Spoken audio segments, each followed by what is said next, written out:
আসসালামু আলাইকুম। একটা সময় আমার কাছে মনে হতো যে বাংলাদেশের দুইটা প্রধান স্পোর্টস এর মধ্যে ক্রিকেট একটা, ফুটবল একটা, এবং এই দুইটা স্পোর্টস এর মধ্যে সবসময় আমার কাছে মনে হতো যে আসলে ফুটবলের থেকে ক্রিকেটের জনপ্রিয়তাটা অনেক বেশি।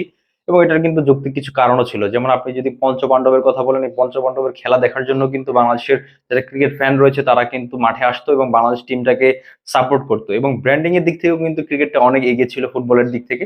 তবে আমার মনে হয় যে আসলে এখন এই কথাটা বলার খুব একটা আসলে কারণ আছে কিনা যে ফুটবল ক্রিকেটের থেকে খুব একটা কম জনপ্রিয়, এটা কিন্তু এখন বলার খুব একটা সুযোগ নেই, কারণ ক্রিকেটের যে ধরনের অবনতি হচ্ছে এবং ফুটবলে যে ধরনের উন্নতি হচ্ছে, টোটালি কিন্তু এখন বিপরীতমুখী হয়ে দাঁড়িয়েছে দুইটা স্পোর্টস।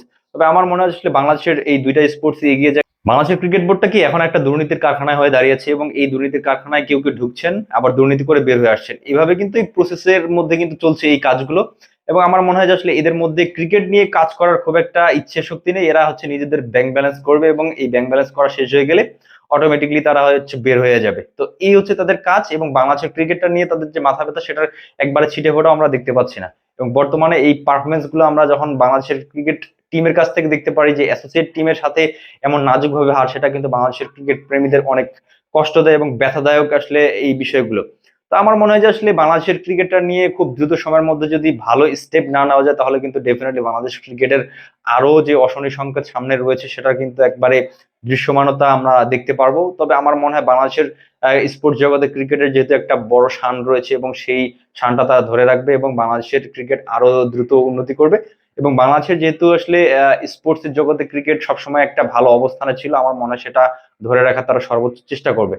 এখন আমার কাছে মনে হয় যে ফুটবলের জনপ্রিয়তাটা আসলে কি কি কারণে বাড়ছে, ফুটবলের জনপ্রিয়তা বাড়ার পিছে একটা বড় কারণ হচ্ছে যে হামজা চৌধুরীর আগমন। এবং হামজা চৌধুরী আসার পরে বাংলাদেশের ফুটবলের যে ক্রেজটা, সেটা কিন্তু অনেক বেড়ে গেছে। এবং হামজা চৌধুরী আসার পরে আপনি যদি বলেন ফিনান্সিয়াল দিক থেকে শুরু করে, পাশাপাশি স্পন্সরশিপ থেকে শুরু করে, এবং টোটালি কিন্তু একটা আলাদা ইমেজ তৈরি হয়েছে বাংলাদেশের ফুটবলকে ঘিরে। এবং বহির্বিশ্বে মিডিয়া কাভারেজও কিন্তু এখন বাংলাদেশের ফুটবলকে ঘিরে দেখা যাচ্ছে। এবং বাংলাদেশের যারা মিডিয়া ছিল, তারাও কিন্তু যারা ক্রিকেটকে নিয়ে কথা বলতো বেশি, তারাও কিন্তু এখন ফুটবলের দিকে ঝুঁকছে, এবং এটা কিন্তু ভালো দিক। এবং স্পন্সরশিপ দিক থেকে কিন্তু ক্রিকেটে যারা ছিল, তারাও এখন ফুটবলের দিকে ধাবিত হচ্ছে।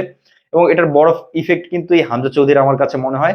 এবং বর্তমানে যে বাফুফের প্যানেলটা রয়েছে, তারা কিন্তু যথেষ্ট ভাবে কাজ করছেন প্রবাসী ফুটবলারদেরকে বাংলাদেশের হয়ে খেলার জন্য। এবং এর একটা সুফলতা হিসেবে হামজা চৌধুরীর আগমন, পাশাপাশি আপনি যদি দেখেন সমিত সোমের আগমন হচ্ছে, আহমেদুল অলরেডি এসেছেন।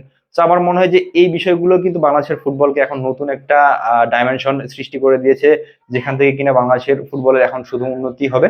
তবে এখন কথা হচ্ছে যে বাংলাদেশের এই ফুটবলটা যে ধরনের উন্নতি করছে, এই উন্নতির ধারা বজায় রাখতে হলে কিন্তু পাইপলাইন থেকে কাজ করা শুরু করতে হবে, এবং পাইপলাইন থেকেও কিন্তু ফুটবল নিয়ে কাজ করা অলরেডি কিন্তু শুরু হয়ে গেছে। তো আমার মনে হয় যে আসলে বাংলাদেশের ফুটবলটাকে নিয়ে যে ধরনের কাজ করছে বাফুফের বর্তমান কমিটিটা, সেই কাজগুলো যদি আসলে ক্রিকেটের দ্বারা সম্ভব হতো, তাহলে কিন্তু ক্রিকেটটা অনেকদিন ধরেই যে ধরনের মরিচে একটা ধরা ভাব হয়েছে, সেটার কাছ থেকে কিন্তু অনেক অনেক উন্নতি করতে পারতো।